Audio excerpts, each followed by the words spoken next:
Vous connaissez probablement ChatGPT, cet agent conversationnel qui utilise l'IA pour dialoguer de façon réaliste. Il a bénéficié d'une large exposition médiatique ces derniers temps.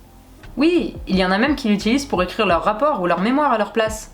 Eh bien nous allons voir ce qui se passe si notre dernier épisode avait été écrit par ChatGPT. Je pressens que ça va être décevant. Sinon, c'est cette version que tu aurais gardée pour l'épisode 5. C'est ça, alors il faut reconnaître que c'est un test un petit peu biaisé car pour commencer j'ai fait ça en français et son français n'est vraiment pas terrible. Mieux vaut privilégier l'anglais. Ah, Ensuite, l'objectif ici n'est pas de se moquer ou dénigrer ce prototype. Je lui ai simplement demandé d'écrire un épisode d'Hexapoda par curiosité et le résultat fut intéressant, d'où ce petit bonus vidéo. c'est parti! L'ouïe chez les insectes est un sujet complexe, car il varie considérablement entre les espèces. Certains insectes ont des organes d'écoute très développés, tandis que d'autres ont des organes d'écoute très rudimentaires ou absents. Et comme vous le voyez, ça commence plutôt bien. Les organes d'écoute les plus courants chez les insectes sont les antennes à l'aile et les cerques. Les antennes à l'aile sont des appendices situés à l'extrémité des antennes qui contiennent des cellules sensibles aux vibrations sonores.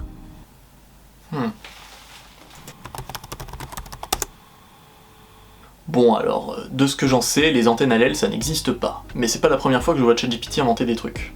On s'est amusé à le pousser un peu avec mon frère et c'est déjà arrivé. D'ailleurs, lorsqu'il s'agit de faire preuve d'imagination ou de créativité, il n'est pas très doué. Donc oubliez tout ça. Et si certains insectes ont effectivement des organes de l'audition au niveau des antennes, c'est le cas des moustiques par exemple, ce n'est pas du tout une généralité. Les cerques sont des appendices situés à l'arrière du corps, qui contiennent également des cellules sensibles aux vibrations sonores. Ah oui, et j'ai oublié de parler des cerques. Alors, les cerques sont effectivement des organes situés à l'arrière du corps des insectes. On les remarque bien chez les perce-oreilles ou les éphémères par exemple. Ah, donc ça c'est juste. Ça oui, mais dire que les organes de l'audition des insectes sont les antennes à l'aile, qui n'existent pas, et les cerques, ce n'est pas correct. Les cerques permettent principalement aux insectes de se situer dans leur environnement, et peuvent aussi servir pendant l'accouplement ou comme moyen de défense.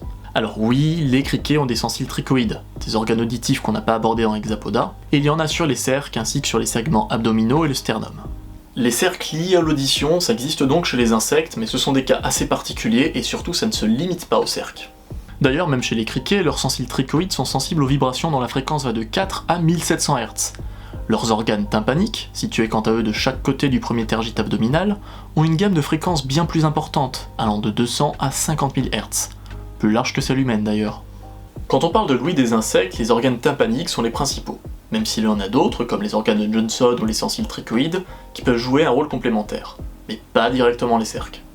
Un exemple frappant d'insectes avec des organes d'écoute développés est les grillons, qui utilisent leur chant pour communiquer entre eux.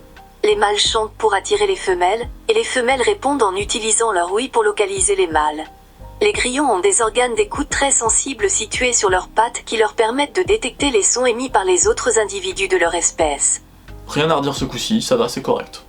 Les abeilles et les guêpes utilisent également leur ouïe pour communiquer entre eux. Les abeilles dansent font des mouvements spécifiques pour indiquer aux autres abeilles l'emplacement de la nourriture. Les guêpes utilisent des sons pour signaler la présence de proies à leurs congénères. Alors c'est mal dit mais c'est juste, les abeilles peuvent utiliser leurs organes de Johnson pour détecter les vibrations sonores. Cool. Et pour les guêpes? Les guêpes sociales peuvent émettre des sons ou s'envoyer des phéromones pour communiquer. Bon, bah, à part les antennes à l'aile et les cerques, ça va pour le moment. D'autres insectes, comme les phasmes, utilisent leur ouïe pour éviter les prédateurs. Les phasmes produisent des sons en frottant leurs pattes ou leurs ailes contre leur corps, ce qui attire les prédateurs vers d'autres proies. Alors pour commencer, les phasmes vont principalement utiliser leur sensibilité aux phéromones pour communiquer. C'est comme ça que les mâles vont trouver des femelles. Des stimulations sonores et visuelles, en déployant leurs ailes par exemple, existent, mais cela ne sert qu'un seul objectif, se reproduire. Ce sont des stimuli destinés à leurs partenaires sexuels et pas à leurs prédateurs. En plus de quoi, je ne vois même pas comment, en produisant soi-même des sons, on peut attirer les prédateurs vers d'autres proies. Ça ne marche pas, et la stratégie des phasmes est même tout l'inverse, ils ont fait le choix de la discrétion. C'est l'un des meilleurs exemples de camouflage, et qu'ils ressemblent à des feuilles ou des brindilles, les phasmes ont tout intérêt à ne rien faire et rester immobiles si un prédateur est à proximité. En résumé, l'ouïe chez les insectes varie considérablement selon les espèces. Certains insectes, comme les grillons et les abeilles, ont des Ouais c'est bon, tu vas pas répéter tout ce que tu viens déjà de dire. Bon, bah, c'était pas la folie, hein. C'était attendu, mais encore une fois il faut bien rappeler que ChatGPT a un objectif conversationnel. Il est simplement codé pour écrire comme un humain et proposer une aide à la rédaction, ce qu'il fait plutôt bien, il faut le reconnaître. Mais il y a encore un peu de chemin avant d'atteindre une vraie réflexion intelligente. Oui, alors là j'ai pointé du doigt des erreurs pour montrer qu'il ne faut pas tout prendre pour acquis. Mais il y a aussi des erreurs dans Hexapoda, certaines volontaires, par souci de simplification, et d'autres lorsque ce sont des sujets qu'on maîtrise moins ou s'il y a eu des avancées qu'on ignore. Personne n'a la science absolue, et même ChatGPT n'échappe pas à la règle. Eh bien débrouillez-vous sans moi alors.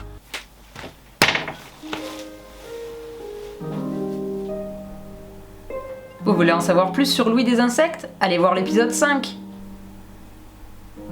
Galadrex, Doriolaroen, Galatae Galaditielaroen, Galadan Galaditielaroen, Galadan Galaditielaroen. Galatae Galaditielaroen, Galadan Galaditielaroen, Galadan Galaditielaroen, Galadan Galaditielaroen. Galatae Galadit.